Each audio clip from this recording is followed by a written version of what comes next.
Alright, we're going to do a calculation involving delta G.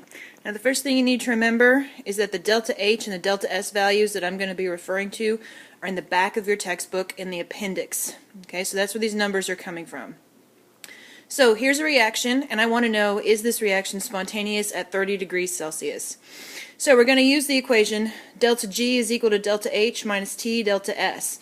But before I can do that, I have to calculate delta H and delta S. Now remember, when you do this, it's always products minus reactants. So when you look up the appendix for SO3, there's the delta H value. Coefficient's 2, so I multiply it by 2. We're going to subtract from that coefficient of 2, and then there's the value of SO2, and then O2's delta H value is 0. So it's always products minus reactants. So when you do sum of the products minus sum of the reactants, we get negative 198. We're going to do the same thing again, this time using delta S values. Coefficient is 2. The delta S value for SO3 is this. Delta S value for SO2 and delta S value for O2.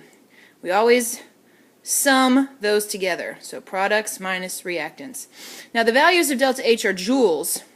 We need to all be in the same unit, so I converted to kilojoules. Now we can calculate delta G. Delta H minus T delta S. Don't forget to convert temperature to Kelvin. That's why it's 303.